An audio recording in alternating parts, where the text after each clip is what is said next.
Hello dear student, आज हम फिर प्रेजेंट हुए हैं अपने नेक्स्ट वीडियो की तरफ जो इलेक्ट्रोस्टैट का है, जिससे पहले मेरा 3 लेक्चर आ चुका है और ये लेक्चर नंबर 4 है। डियर स्टूडेंट, इसमें मैं उसी चैप्टर जो सरफेस चार्ज डेंसिटी चल रहा था, electric charge and surface charge density, उसी के कंटिन्यूशन में हम आगे की तरफ बढ़ेंगे। आज सबसे पहले हम लोग समझेंगे कि what is the surface charge density. Surface charge density जो होता है, हम सबसे पहले ये समझते हैं कि ये होता है कि कोई भी अगर मान लिया जाए इस तरह का कोई सरफेस है और इसका सरफेस एरिया ए है। Surface area is equal to A और इसमें टोटल चार्ज मान लो Q दिया हुआ है। टोटल चार्ज कितना है इस बॉडी में? Q। तो सरफेस चार्ज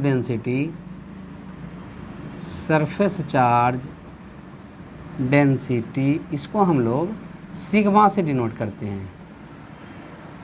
सिग्मा जो है समझो ग्रीक वर्ड है सिग्मा, और इसको हम लोग कहते हैं सरफेस चार्ज डेंसिटी, और ये होता है total charge on the surface on the body is equal to surface area. तो इसको हम लिखेंगे टोटल चार्ज Q बटा सरफेस एरिया, ये this is the sigma.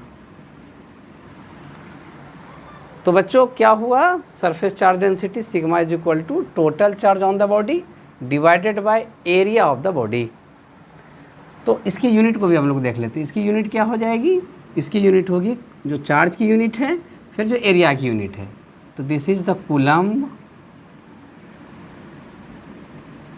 Charge की यूनिट कूलम, और सरफेस एरिया की यूनिट बोलो क्या होता है बच्चों? Metre square.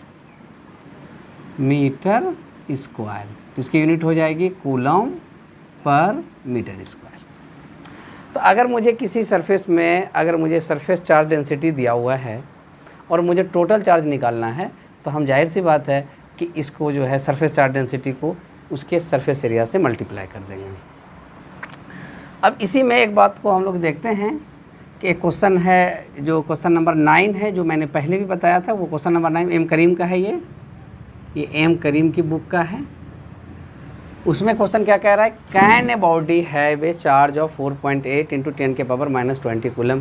क्या कोई बॉडी जो है इतना चार्ज को रख सकती है? हम इसको सॉल्व करते हैं।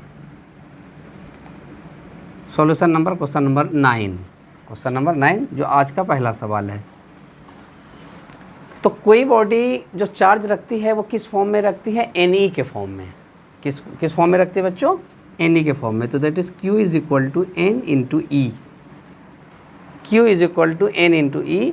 और शर्त क्या है कि N जो है वो क्या होना चाहिए? इंटीजर होना चाहिए। मतलब ये 1 2 3 इस तरह से होना चाहिए। तो बहुत आसान क्वेश्चन है। टोटल चार्ज मुझे दिया हुआ है और उसको हम E से भाग दे करके N का मान पहले निकाल लेंगे।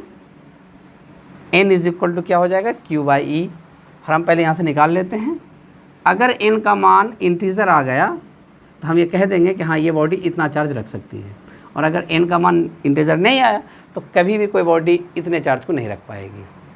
तो हम लोग ये देख लेते हैं Q का मान कितना है? 4.8 इंटू 10 के पावर -20 पॉजिटिव चार्ज है, और E का मान होता है 1.6 इंटू 10 के पावर -19। तो यहाँ से नंबर ऑफ़ इलेक्ट्रॉन्स हमको मिल जा रहे हैं। तो ये 1.6 से 3 टाइम में 4.8 कट जाएगा, और ये -90 ऊपर जाके +90 होगा। तो ये होगा 3 इंटू 10 के पावर -1, दैट इज़ 3/10। तो N का मान इंटीजर नहीं आया, नोट इंटीजर, क्योंकि ये तो इंटीजर नहीं है ना, ये तो फ्रैक्शन है। तो N is equal to not integer. तो इससे क्या पता चला बच्चों? इससे ये पता चला कि कोई भी बॉडी इतने चार्ज को नहीं रख पाएगी, क्योंकि यहाँ पर ये नंबर ऑफ इलेक्ट्रॉन्स की वैल्यू किस में आ गई? फ्रैक्शन में आ गई। Hence the answer is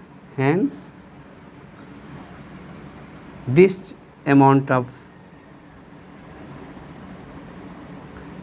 of charge can not possesses माने रख सकती है, possesses by the body can not possesses, इतना ये नहीं रख सकती है। ठीक है बच्चों, तो ये पहला सवाल हो गया। तो हमको क्या करना है, इस तरह के सवालों में सिर्फ n का मान निकाल लेना क्यू बाई ई करके। अगर उसका मान इंटीजर आ गया तो हम कहेंगे कितना चार्ज रख सकती है, और अगर इंटीजर नहीं है तो हम कहेंगे कितना चार्ज नहीं रख सकती है। ओके, इसको लिख लो, तुम लोग स्क्रीनशॉट ले लो, और मैं अब इसको मिटाने जा रहा हूँ।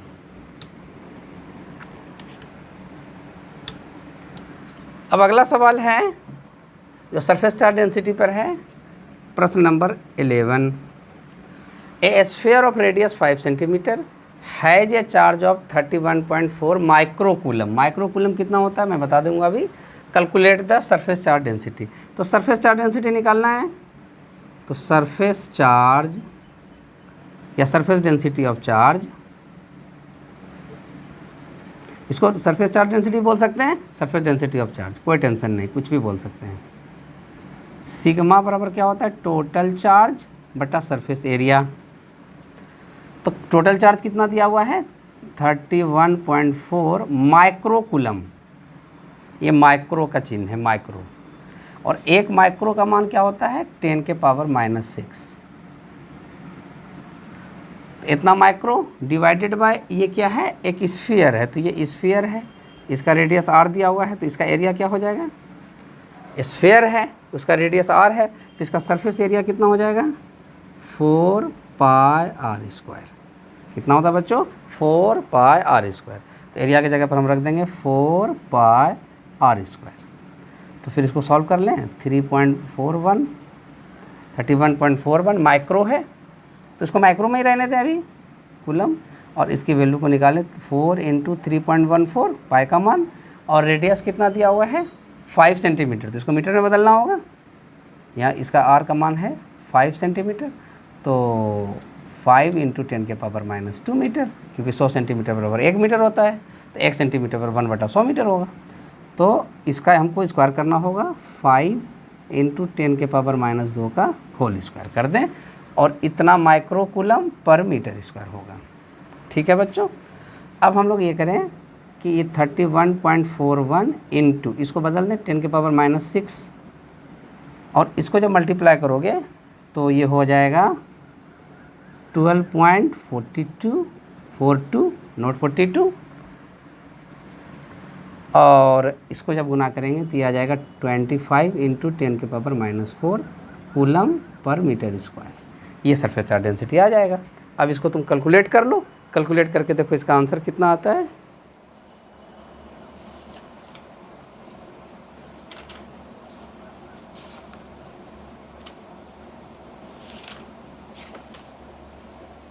इसका आंसर आ जाता है बच्चों 1000 माइक्रोकूलम पर मीटर स्क्वायर। 1000 माइक्रोकूलम पर मीटर स्क्वायर, इसका मतलब इसको हम लोग माइक्रो में ही रहने दें, इतना माइक्रोकूलम पर मीटर स्क्वायर। कैलकुलेट करने के बाद कितना आ जाता है बच्चों, 1000 माइक्रोकूलम पर मीटर स्क्वायर। तो हमको लग रहा है, जहाँ तक मुझे यकीन है कि तुमको ये समझ में आ गया होगा। इसमें कुछ नहीं करना था, चार्ज का मान रखना था और उसको डिवाइड करना था उसके एरिया से। फाइनली ये आंसर आ गया। ठीक है, ये 2 प्रश्न हुए। तीसरा प्रश्न देखो क्या है, इसको भी तुम लोग उतार लो, कॉपी कर लो, नोट कर लो, और फिर हम लोग अगले सवाल की तरफ बढ़ते हैं। अगला सवाल क्या है बच्चों, क्वेश्चन नंबर 12 कि 2 स्फीयर हैं, एक स्फीयर ये है और दूसरा स्फीयर इससे बड़ा है। इसका मान लेते हैं रेडियस स्मॉल r और इसका रेडियस मान लेते हैं capital R। Equal surface charge density, मतलब इसका सरफेस चार्ज डेंसिटी सिग्मा है और इसका भी सिग्मा है, दोनों में same equal surface charge density है।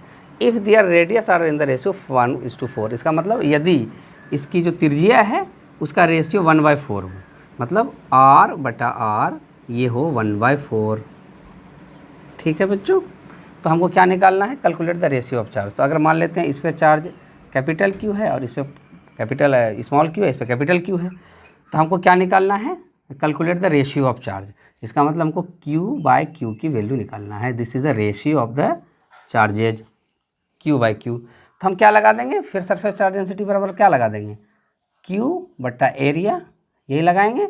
तो हम लोग ऐसा करते हैं कि इसके लिए हम मान लेते हैं σ1, छोटे के लिए सिग्मा ये वाला R और ये कैपिटल R, तो सिग्मा स्मॉल r बटा सिग्मा कैपिटल R, जबकि दोनों बराबर है। ये दिया हुआ है क्वेश्चन में कि सिग्मा छोटे वाले पे और सिग्मा बड़े वाले का ये दोनों बराबर है, ये दोनों बराबर है। इसको हम लोग सिग्मा मान लेते हैं क्योंकि दोनों बराबर है। तो ये कितना हो जाएगा, इस पे कितना चार्ज हम माने हैं Q, और इसका एरिया कितना माने हैं, इसका एरिया कितना होगा S1 या A1 इंटू Q/A2। ठीक है, तो इसको हम ऐसे लिख दें, ये दोनों तो बराबर ही है, तो ये सिग्मा बटा सिग्मा हो जाएगा, ये Q/Q होगा, और ये A1 नीचे रहेगा और A2 ऊपर चला जाएगा। तो ये सिग्मा से सिग्मा कट गया क्योंकि दोनों बराबर था। तो इधर क्या आ गया, इधर तो 1 आ गया, ये Q/Q जो मुझे निकालना है, और एरिया ऑफ 2 दूसरे का एरिया निकालना है। तो दूसरे का एरिया कितना हो जाएगा भाई, 4πr², पहले का एरिया 4π r²। ठीक, अब इसको हम लोग क्रॉस मल्टीप्लिकेशन करके इस रेशियो, ये 4π को 4π ने मार दिया, तो ये Q/Q कितना आ गया जो मुझे निकालना था, r² बटा r का होल स्क्वायर। Q/Q कितना आ गया, ये r² इधर, ये r² कर। अब दोनों का हम लोग यहाँ पर अगर नहीं आ रहा है तो देख लो, तो Q/Q इस दोनों का रेशियो कितना है, r/r का 1/4। हम इसको ऐसे लिख सकते हैं r/r का होल स्क्वायर, और ये r/r तुमको दिया हुआ है 1/4, तो ये 1/4 का होल स्क्वायर, दैट मीन्स यहाँ हम लिख देते हैं कि Q/Q बराबर 1/16। This is the answer.